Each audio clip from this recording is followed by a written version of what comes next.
Welcome back. So second week starts, fourth lecture. So today I will be working towards Fourier analysis. So to begin with, our objective is a representation of function as a vector. So in finite dimensional vector space, we have seen that if we have some well-defined orthonormal basis vectors, then we can represent a vector as a like in a coordinate form. So we can write like a column and we can represent it. We this particular vector space is Euclidean vector space, which is equipped with the distance or norm and the inner product.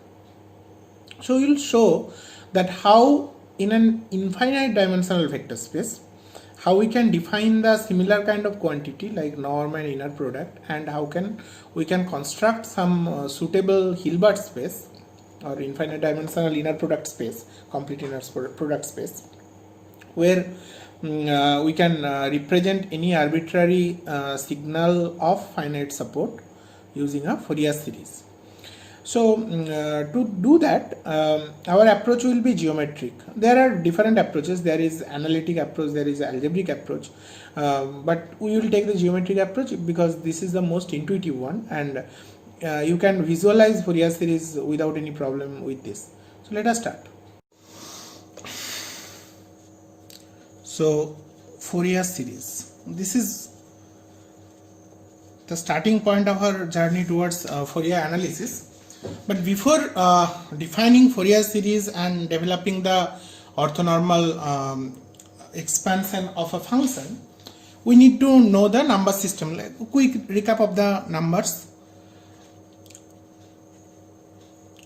So we know basically we want to know the sizes of infinity. So our common most natural number system is basically, from the name itself, the natural numbers n, right? It was developed by the Greeks in ancient time. So natural number system is basically this number system, 1, 2, 3, those arithmetic numbers, the positive whole numbers, and it extends to infinity. So this set is called the natural numbers. We can include the number 0 to get the whole numbers. Actually, I don't need that. I'm going straight away to the integer. So the next number system is integer z, and which basically talks about the two-dimensional, like bidirectionally infinite number system, which is -3, -2, -1, 0, +1, +2, and it goes to infinity. So this set is called the natural number, which is strictly the positive integers, and this set is called the integers, which takes into account all the negative integers as well as 0. Even bigger number set is the, whether bigger we will see. This is another number set which says that this is the set of all numbers of the form of p by q, where p and q both are integer and q not equal to 0. So this is this number system, which is called the rational set or rational number set.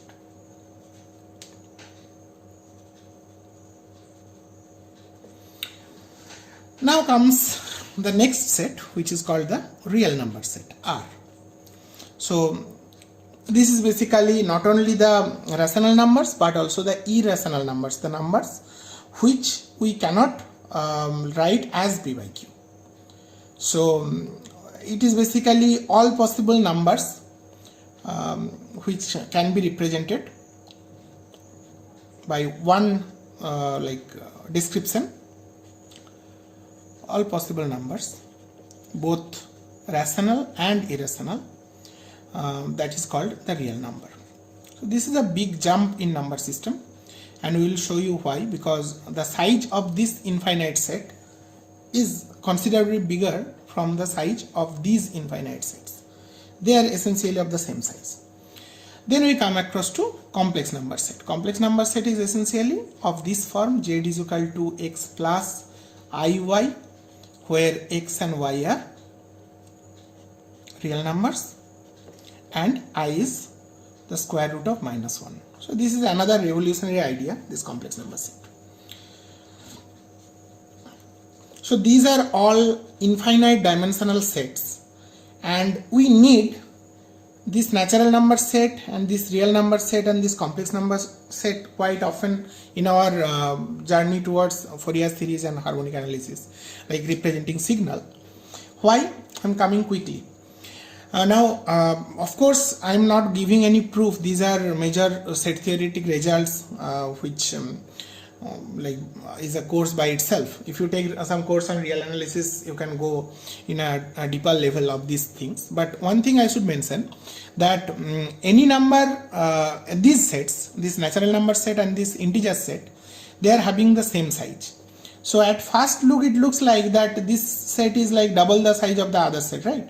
For every 1 there is 1 plus 1, another minus 1. For every 2 there is 1 plus 2, another minus 2.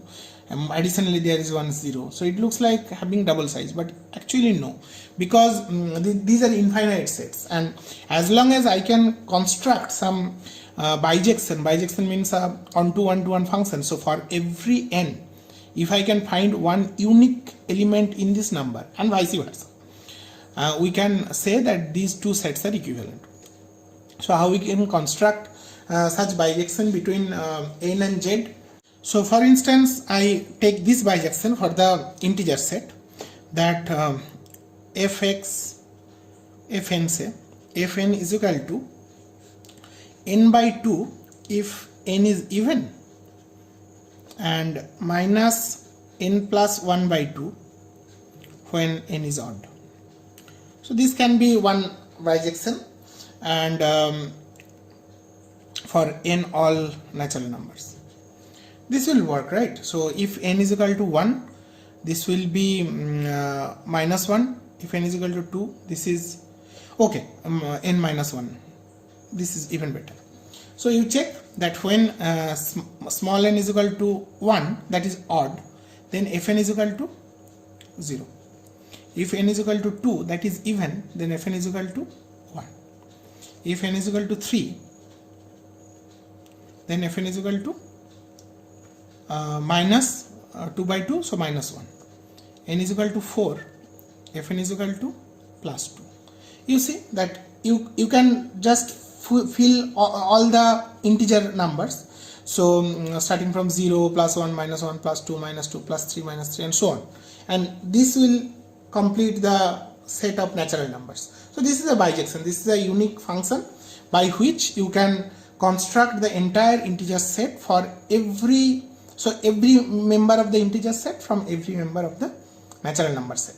So we can clearly say that these two sets n and z are equal. So this particular number, which is the size of the natural number or the size of the integer, even the size of the rational number, it is called the Aleph 0, the lower value of infinity.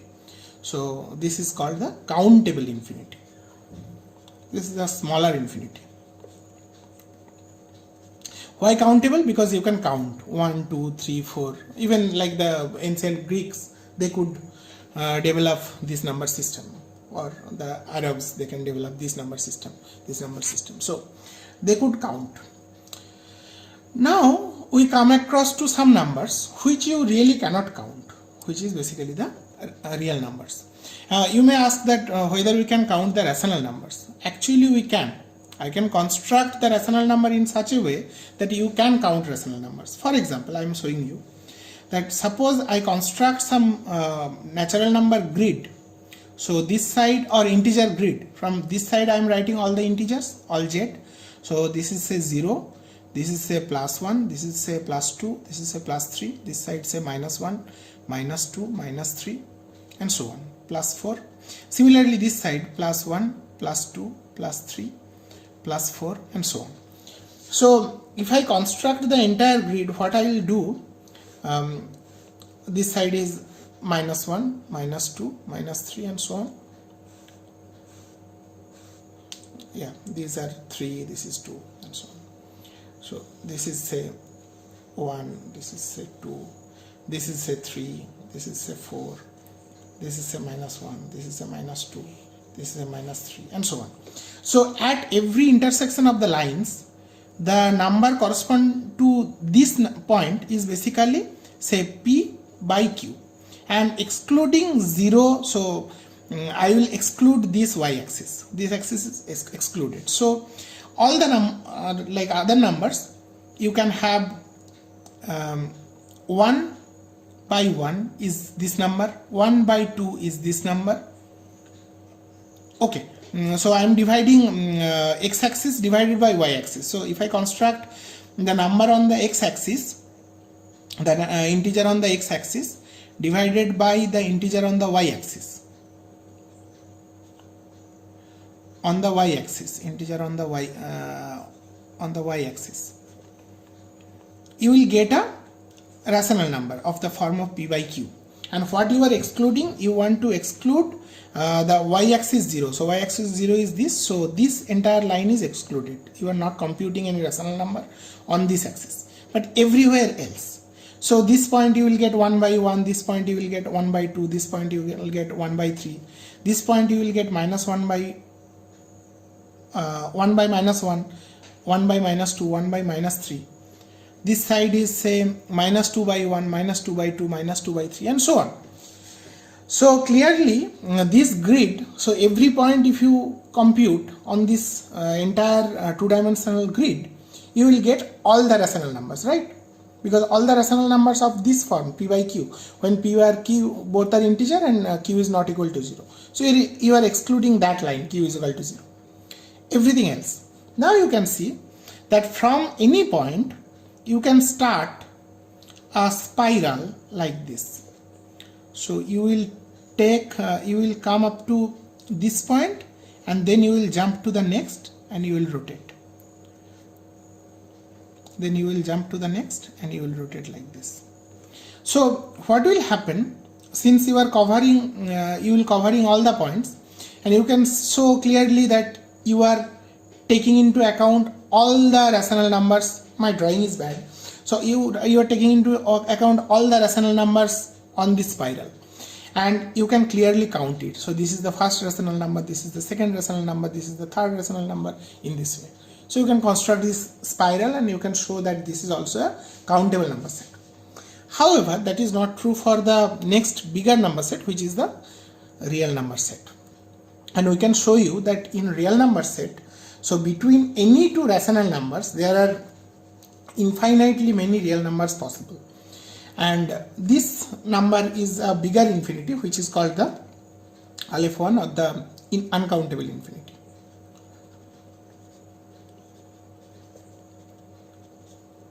Now these two infinite sizes, these will be important in our journey, and we will talk about this countable infinity and uncountable infinity many times.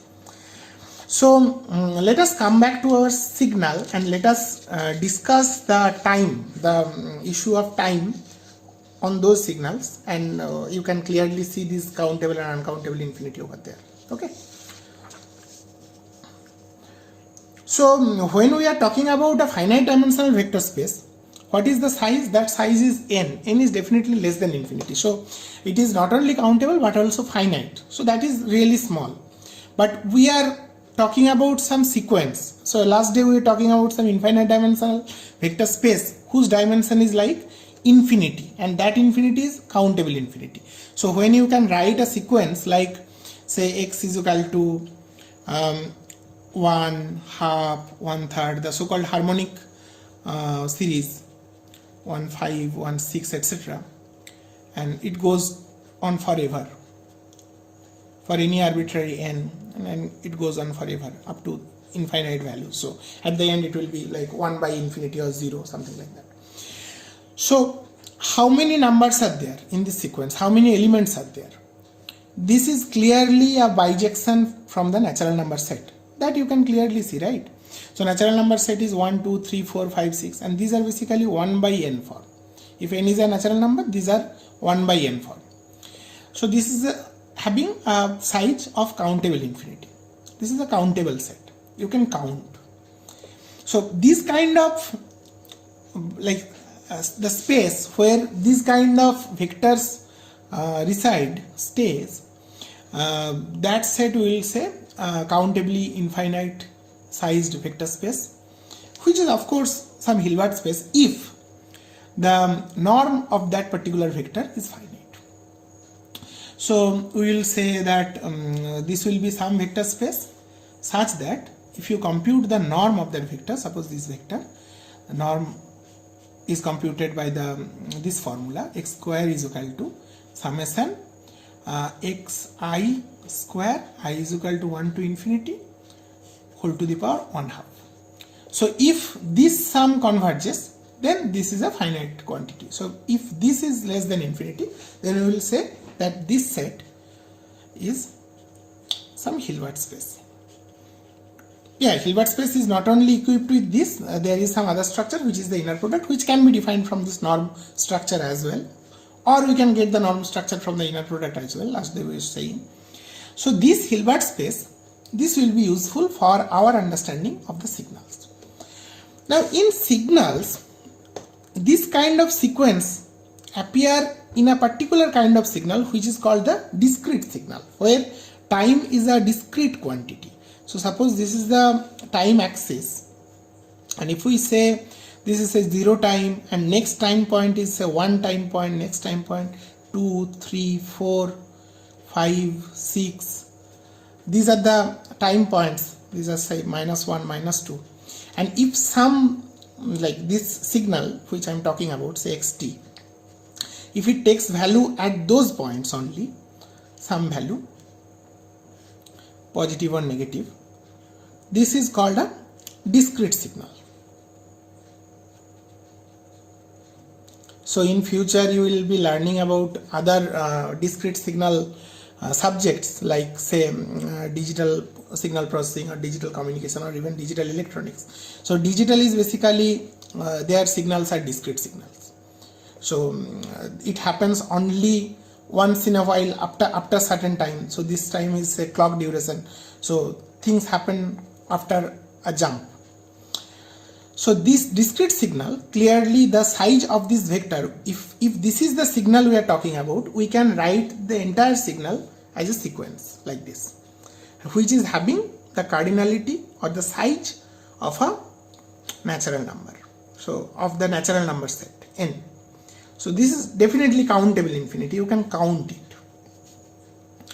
And if this signal follows similar kind of form, that if you compute the norm using this equation from these values, if you compute the square of every value, sum them together, and if that is finite, and if you take a square root, you will get a vector which resides in a such Hilbert space.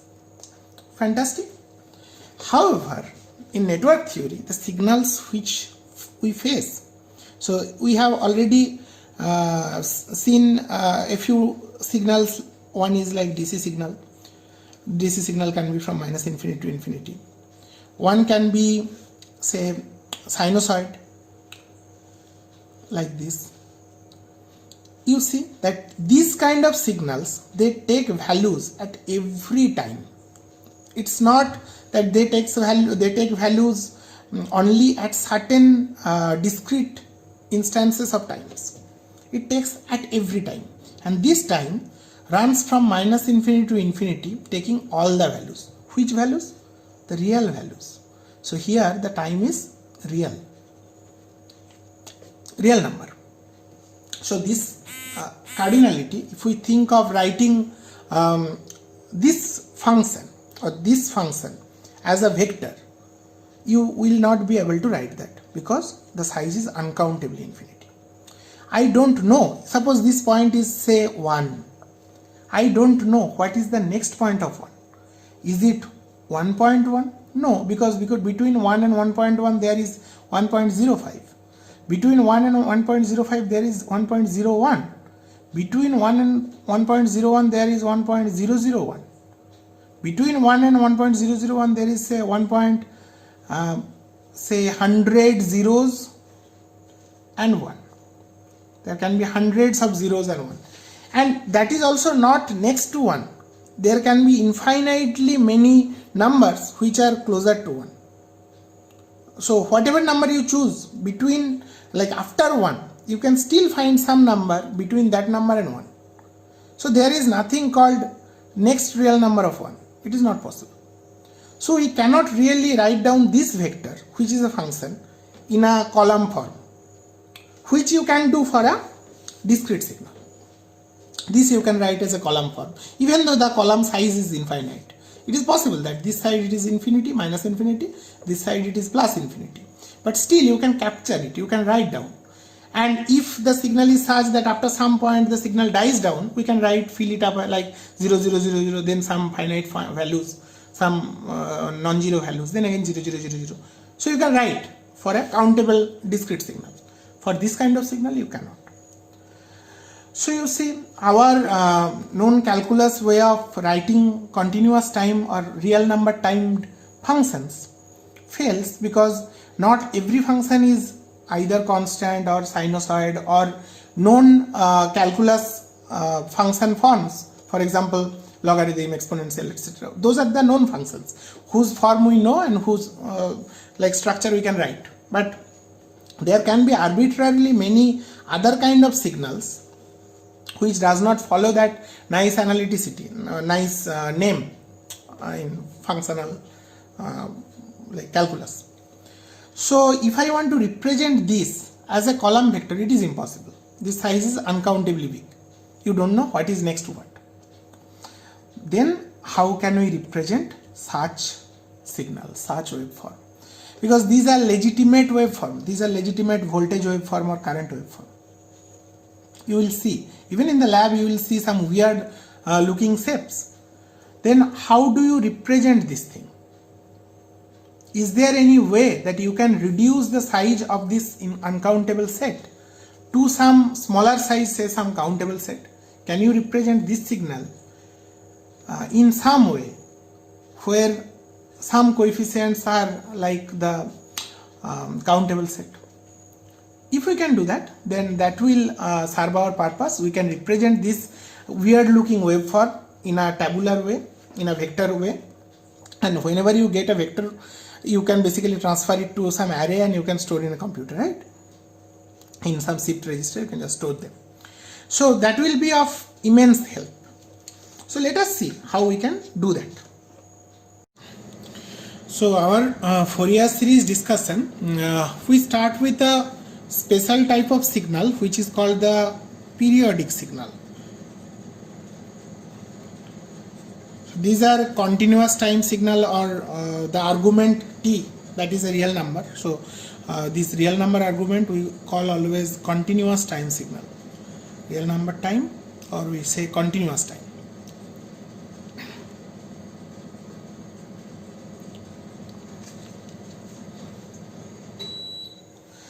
And we start with this periodic signal. Periodic signal means a signal which repeats after some finite time. So suppose we take some time 0 to t.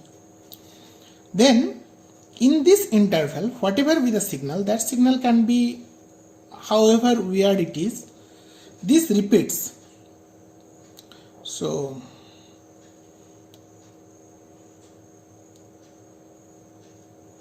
this repeats, this same thing repeats forever, starting from minus infinity to infinity. You can see clearly that the entire signal is continuous time signal. The time is real number. But the support, you really do not need the support of the signal, or basically if I write this signal as xt, where time is this x-axis, this is the time axis, and this is say the functional value axis, which is xt.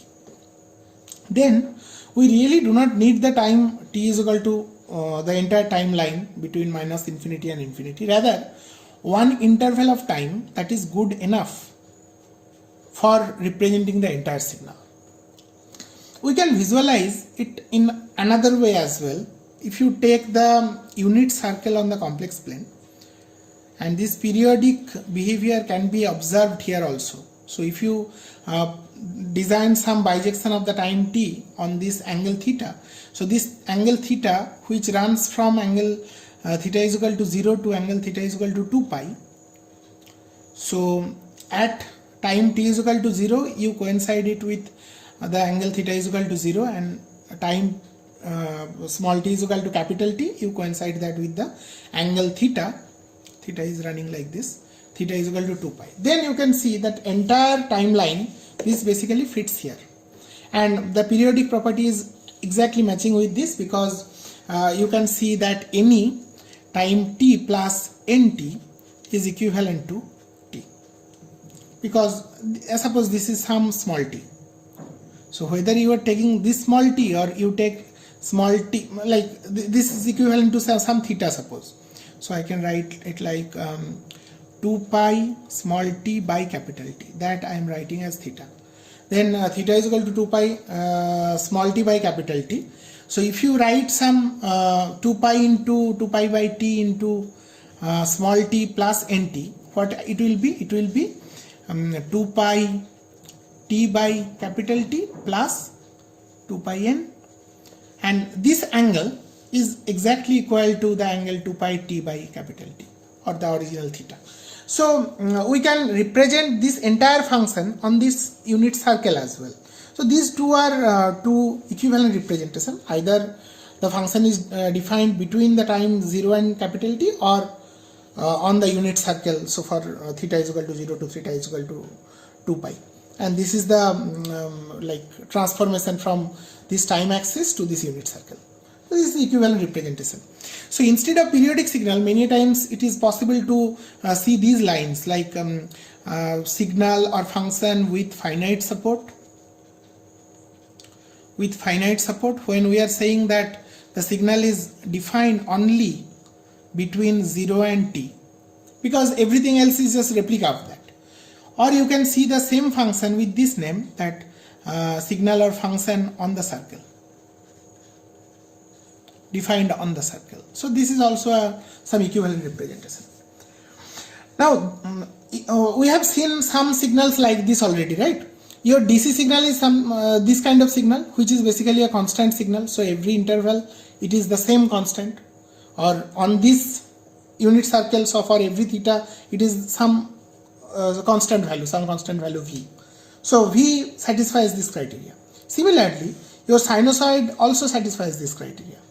So you see that this is the sine wave and it repeats exactly. So this is your one interval and it repeats exactly. So we have already seen this. That's why we are motivating ourselves to study this kind of periodic signal or signal on the circle. Now we want this particular kind of signal which is having indeed finite support. Support means basically the set of the argument. So this argument t, it is defined on this interval only. Everything else is just repetition. So for this signal, but however, even if it is defined only on the finite interval, how many values it takes? Uncountably infinite number of values. You see how many real numbers are between 0 and t? Uncountably infinite number of real numbers. So this actually coincides with the entire real line. There is a bijection from this to the entire real line, right? So still we cannot represent this arbitrary looking signal as a vector, as a countably infinite vector. So if we want to visualize this signal as a member of some vector space, how to visualize this? So let us first construct that Hilbert space before talking about the coordinate representation. So what does Hilbert space requires? Hilbert space requires only few characteristics. Firstly, the definition of the inner product. So suppose you have two functions f x and y, suppose xt and yt, both are defined on this unit interval, finite support interval or the circle in the same way. So then we define the inner product between these two to be this function. So inner product in last class for vectors we have defined is using sum. Here we will take the similar kind of formula, but since the argument t is now continuous, it will not be sum anymore, it will be integral. So integral between 0 to t xt yt dt. So this is the definition of the inner product. When x and y both are real, then this is the formula. If they are complex, we will take conjugate of the second term. We will come to that when requires. So actually we can write right now that if xt and yt, if they are real, then this is the formula, and if xt yt they assume values in the complex plane, then the inner product will be looking like this. Integral x t y t transpose dt between 0 to t in that interval. So from there we can get the norm definition as well. So this is inner product. We can define the norm in the similar way. So I am doing it for complex in the general form. When they are complex valued, then the norm of the function, I need only one, right?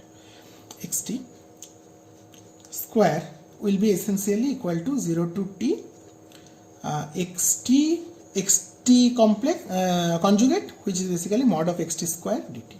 This will be the norm or the length of that particular vector. So if we define in this way, then every function xt which is defined for time t is equal to 0 to t.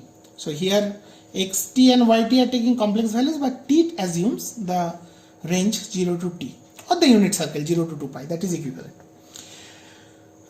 Then as long as these values are finite, we say that this is a legitimate Hilbert space. Okay. So we can visualize these functions, any arbitrary functions which are periodic or having finite support, as a member of some Hilbert space. This is how I am writing it, Hilbert space. So that particular function is just a member, just an element of that. So if it is a vector space, it should linear vector space, it should satisfy all the vector space characteristics, like 0 should be member of this Hilbert space. That makes sense because between 0 to t, a function which takes only the value 0, so your xt is equal to 0 for all t, that is the origin of this vector space. In this way we can visualize it. This is some arbitrary x. And if there is some x, we can define minus x as well. So minus x is just 0 minus x. So at every value of t, basically minus x of t is basically 0 minus x of t, right?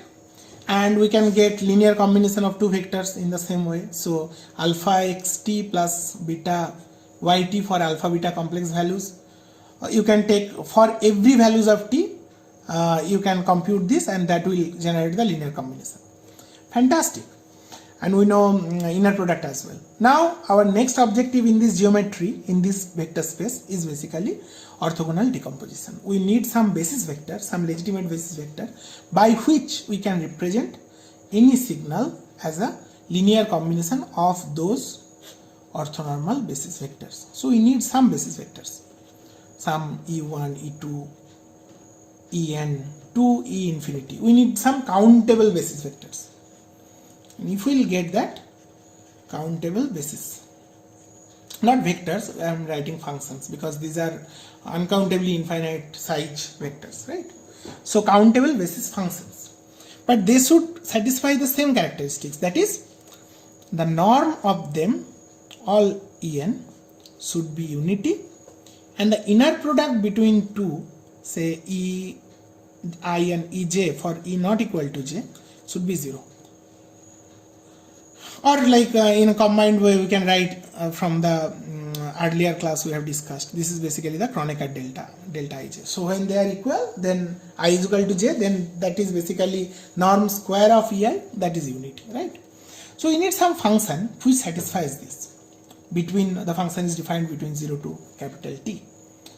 So there can be multiple choices, but one good choice which Fourier did, I am not deriving it because there can be like infinitely many such functions, such sets of functions, but what Fourier did, that is remarkable because that solved some long-standing problems in integral and differential equations, as well as some physics, like in physical sciences.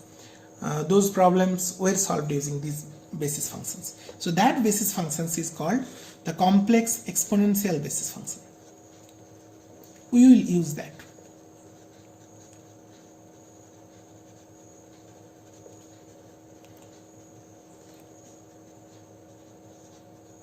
So what is complex exponential basis function? Complex exponential basis function is essentially like if you observe that unit circle reference point, you can clearly see that this phasor which is rotating.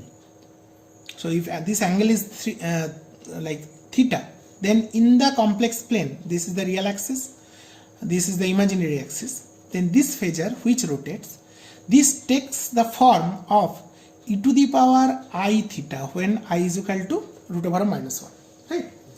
Yeah, I should write some other expression here, say k or something, kj, to use I exclusively for the root over minus 1 thing. So this is the complex exponential which rotates. So in this basis construction, we will take this form e to the power I n 2 pi by t into t. So you see 2 pi by t is basically the angle theta. In the other earlier page, we have constructed the unit circle representation of the same signal. So theta is basically 2 pi t by t, which maps this 0 to t to 0 to 2 pi. Alright. So, and this n is some integer. So this n is some integer. So n takes value 0, plus minus 1, plus minus 2, those values it takes, right? 0, plus minus 1, plus minus 2, plus minus 3, these values it takes. So how does it look like? The physical behavior of these functions, they look like this t takes values between 0 to capital T, right? So this angle, if t takes values from 0 to capital T, this angle takes values between 2 pi n, 0 to 2 pi n.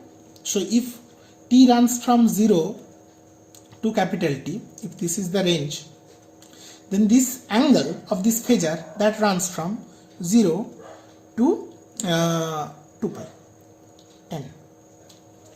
N is the argument. So it looks like that if n is equal to 0, and if we take the positive angle to be the counterclockwise direction, negative angle to be the clockwise direction, so when I write the function e to the power I 1 2 pi t by t, that means this is basically the phasor which the unit size phasor, right? It starts from here and in small t is equal to capital T time, it reaches there. Only one encirclement. It rotates once in the counterclockwise direction. When I write I 1 2 pi t by t, if I write e to the power I minus 1 2 pi t by t, that is basically a phasor which rotates in the clockwise direction, one rotation around the unit circle. That is this. If I write n is equal to 0, say e to the power I 0 2 pi t by t, that means that does not rotate. That is this fixed point. It never goes out because it is always 0. The angle is always 0. That's the fixed point. Now you increase the values of n. So e to the power I 2 into 2 pi t by t. What that means? That means from here in the counterclockwise it rotates twice. The phasor rotates twice. That's e to the power I 2 pi t by t. If it is e to the power minus 2 into 2 pi t by t, that means the phasor rotates in the clockwise direction twice. Similarly 3 plus 3 is counterclockwise 3 times, minus 3 is clockwise 3 times, plus 4 counterclockwise 3 times, minus 4 clockwise 4 times, like that. So the phasor is rotating, and you can see that clearly these functions for different n's, their norm is 1. So how to compute their norm? obviously you can see that this length is unity, the modulus. So the norm can be computed as 0 to t e to the power I n 2 pi t by t modulus square dt. What is that? Yeah, I should normalize actually. I should normalize the definition of the norm and inner product actually. So sorry, here I need to normalize with 1 by t from the time. Here also 1 by t. Otherwise there will be some constant multiplier of the norm or inner product that will appear. So if I take that 1 by t as the constant multiplier, you will see that this will be 1 by t integral 0 to t dt. This is 1. So this will be capital T by t, which is equal to 1.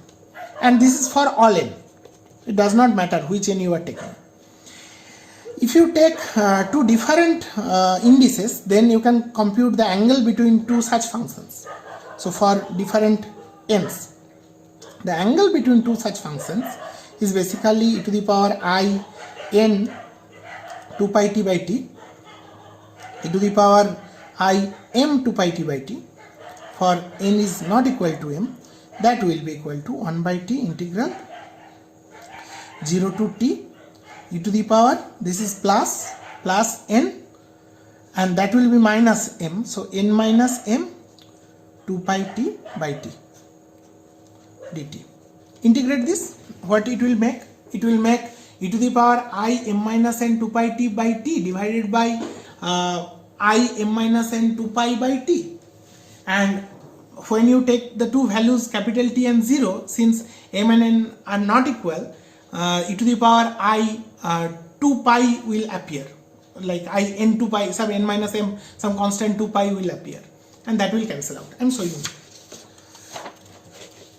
So that inner product form is 1 by t integral 0 to t e to the power I n minus m 2 pi t pi capital T dt, which is equal to 1 by t e to the power I n minus m 2 pi t by t divided by I n minus m 2 pi by t, and this integrate you will perform between t is equal to small t is equal to capital T and small t equal to 0. So since n is not equal to m, the denominator is non-zero. That's perfect. So 1 by this t cancels out, this will remain as 1 by n minus m into 2 pi, and this thing will become e to the power I n minus m into 2 pi, small t will become capital T, which cancels out, minus e to the power I 0, right? This 0 goes there. Now what is this? This is, if you take mod 2 pi, this will be basically 0, some integer multiplied by 2 pi, that is as good as 0. So this is also e to the power I 0, that is e to the power I 0, this is 1, this is 1, so 1 minus 1 is 0. So this is 1 minus 1 divided by I into n minus m 2 pi. The denominator is non-zero, numerator is 0, so the entire thing is 0. So clearly you can see that these two functions, e to the power I 2 pi n t by capital T and e to the power I 2 pi m t by capital T, they are orthogonal to each other for n is not equal to m. So these are good orthonormal basis functions in that unit or like finite interval 0 to t. So with this basis function, if we try to express the vector xt in that particular Hilbert space, so what is the way of expansion? We know that from our finite dimensional method. So finite dimensional method, what did we do? We did that like any vector v can be represented as summation the inner product of v with the basis vectors ek multiplied by the basis vector for k is equal to 1 to n. So I will use the same technique, and here the function is xt. So xt I will write as summation. You observe now what I am doing. So take the inner product, basically you are taking the projection on those orthonormal basis functions. So e to the power I 2 pi nt by t into e to the power I 2 pi nt by t. If you take that, this will work. So for n is equal to minus infinity to infinity, or all integer. That is what the basis function is, infinite dimensional basis function. So we can write like this. This I can write as summation of some x hat n, because this function is essentially this is some complex number which is essentially a function of x, function of n, because the other thing t will disappear within that integral, because this inner product is some integral, e to the power plus 2 pi nt by t. Now what is this xn? N is equal to minus infinity to infinity. What is this x hat n? This is this inner product xt e to the power I 2 pi nt by t, and that can be written as a integral 0 to t xt e to the power minus I 2 pi nt by t dt. You see? So from the simple way of defining the inner product, this is the inner product. So these two equations, this representation of xt by these complex numbers. Now look at the index of the complex number. This is n, which is the integers running from minus infinity to infinity, but the most importantly they are countable.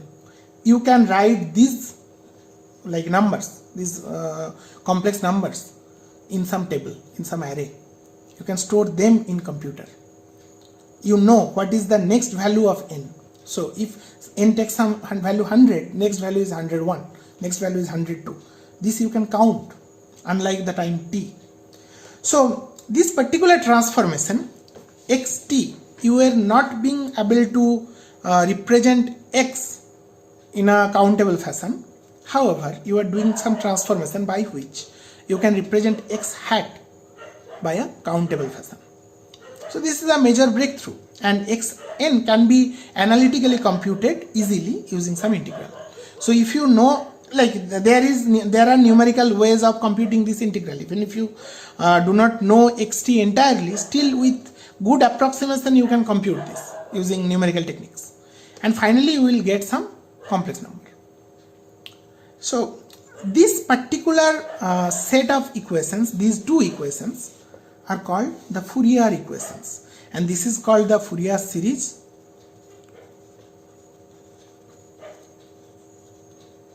and this is called the Fourier integral, which is used to compute the coefficient.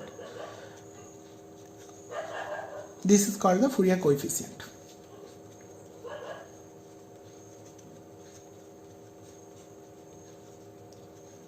This expression is actually called the synthesis equation, because from the coefficients which you can store, you can simply multiply each coefficient with this function and add it up to generate the x. So you are synthesizing the function from these coefficients. So this is called the synthesis formula as well. This particular formula is called the synthesis formula, and this you can say like the analysis formula. So from x you are getting some representation which you can store or write in a countable fashion. However, we should understand one thing, because since these are infinite sums, as we discussed in earlier class when we were talking about countable infinite vector spaces, we need to have certain criteria. Unless there is some finiteness about the norm of this sequence, these things are invalid. So that is the only caution we should have, that if we compute the norm of this sequence, that should be finite. So we'll talk about those beautiful Plancherel's work and Parseval's work in the next class. Okay, so today we discussed Fourier analysis a little bit. We introduced it, and from the number theoretic understanding to construction of the Hilbert space, and then getting the orthonormal basis function for those functions of finite support or functions on the circle. We have shown you that how you can represent the function using their Fourier coefficients as a infinite sum, and those Fourier coefficients are countable support signal or discrete signal. Those you can store in a computer or in a table, and when required, using those coefficients with the help of the complex exponential basis functions, you can construct the signal, the original signal xt. So those analysis and synthesis signals, synthesis equations will be used in the next class when we will talk about the conditions for the existence of Fourier series and the like analysis and synthesis equations. And another thing, that if you could understand today's lecture, it's perfectly fine for you. You do not need any other mathematical recap. But if you had some difficulty with these complex numbers, it is my suggestion that please go through the introduction of complex numbers a little bit, like how complex numbers are represented and their sum, product, and the amplitude phase notation of complex number, the phasor, etc., etc. So that is required not only for this Fourier series but also for Fourier transform and Laplace transform and the phase of signals in network analysis and network synthesis. So please go through this lecture, try to understand these concepts, these geometric concepts. We'll come back with more understanding in the next class. Till then, bye.